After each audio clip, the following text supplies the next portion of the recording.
So I'm just dragging an image in here to Topaz Gigapixel version 8, and it's a stock image I've got from unsplash.com. Now if you come down to the bottom, we can see the file size, or should I say the dimensions of this image, 640 by 963, so fairly low res. And I did that on purpose as part of the demonstration for this upscale. So this is viewed at 100% on the screen now. So what I want to do is to go over and first choose our upscale factor. So I'm going to go to the top right, and I'm just going to do 4 times for this. Just as an arbitrary kind of factor, I just think it's a good all-purpose upscale amount to have on generally low-res images. So we can see here, we click, and it's going to go the before, let go of the mouse button, and it will show us the updated preview of, in essence, the after.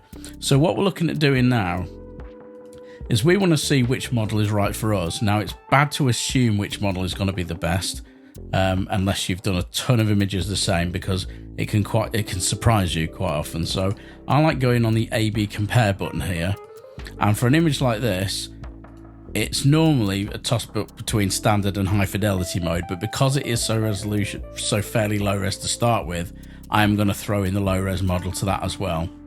So now we can look at these comparatively together. So we've got the standard upscale model on the top left, the high fidelity upscale model on the bottom left, and the low resolution upscale model on the main image on the right. Now, the low resolution upscale model has quite a bit of compression. It's got quite a bit of compression kind of reduction built into its algorithm. So without even adjusting the fixed compression slider upwards, it will already have more compression artifacts reduced than the other 2 examples. So just we're looking at that as a base point as well. So I'm looking at things like skin texture on the cheek, which is giving me the best retained texture. I mean, there wasn't a huge amount in the original image because it was quite low res, and it's like a lot of soft focus. But again, looking at things like eyelashes, small fine details that just, do they make sense? So here's an example of texture that's gone a little bit awry. If you look on the chin, in the bottom left side, on the high fidelity preview, if you look at the chin area, just let it update, there's kind of a stippled kind of texture on the highlight on the chin there that just doesn't look particularly natural. It's almost like got a few bigger spots, like, I don't know, it just looks a bit artificial. So if you look at that same spot on the standard V2 and also on the low resolution V2, they're a lot smoother transition, like the little tiny dots of skin texture are a lot smaller and it looks a lot more natural. And so that alone is sort of telling me that high fidelity V2 isn't right for this particular image. So now it's a toss up between the standard and the and actually you can close that by clicking the cross. So now we're just looking at the standard and the low resolution preview, and it is worth your time spending the time on this particular part of the process, because tiny improvements in one over the other can really make a difference when you're trying to push image sizes and do further processing on them and things like that. So for me, completely subjective now at this point, but for me, I think I'm preferring the look of the standard V2 on this particular model, but it's very, very close. So I'm just going to click that and click apply model, and that'll just update the preview with the standard V2. Now I'm going to come down to, I'm going to bypass the generative model section for this. I'm going to come back down to the model settings, and I'm not going to adjust sharpening because areas of this image are already quite sharp. Like the skin texture on the lips, if you sharpen that anymore, it's going to start looking quite artificial. There are soft areas, the eyes I'd like to be sharper, but I don't want to over sharpen the whole image by using this single slider, which is like a blunderbuss of sharpening across the whole image. So I would do that in a photo editor separately. Denoise, I don't think there's any reason to do that because I can't see any obvious remnants of grain in the image or noise, especially not unwanted. Fixed compression, I mean, I could put that up a bit, but this is I'm not seeing a huge amount of leftovers from compression artifacts on this model, and if that's the case, you can actually make the image quality slightly worse by cranking up the faders or the sliders here, sorry, for settings that don't actually need adjusting. So do it to taste, trial and error, but just avoid the temptation to just drag them all up. because it won't necessarily equate to a good looking image.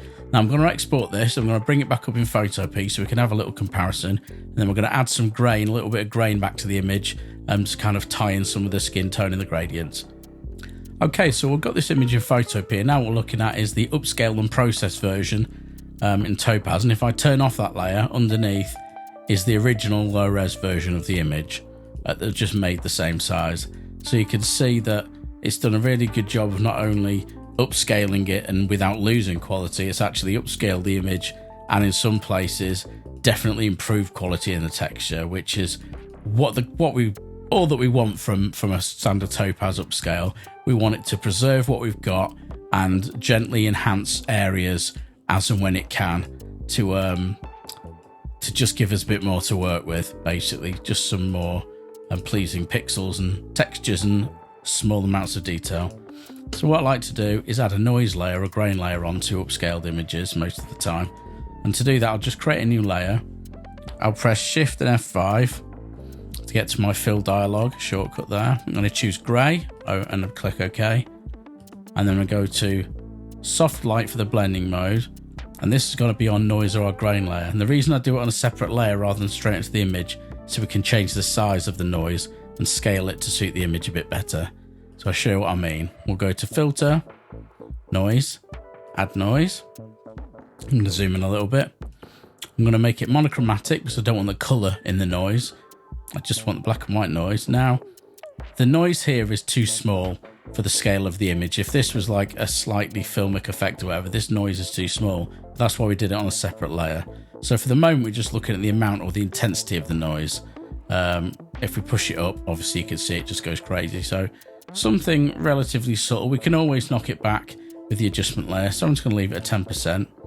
Okay. And now what I'm going to do is with the adjustment layer selected of that noise, I'm going to transform it by pressing Command T if you're using Photopea in the web app version like this. But if you're using it in a browser, I think you have to press Alt Control T or Alt Command T if you're on a Mac, and it'll activate the transform controls, which you can't see because they're off screen, but it will change the top bar here and it will give us width and height. I just need to make sure that this little chain link icon is selected, which will adjust both of them, the width and the height at the same time, so you won't get stretched pixels. So I'm just going to do 130% and just press OK. And that's just enlarged that noise or that grain by 130%, so by a factor of 30% larger. So we've just increased the size of those, increased the size of that noise, and there we go. And that's just a little bit more natural looking to my eyes. And you can, of course, play around the opacity and knock this back and change all that kind of thing. And there, I think we got a really good result.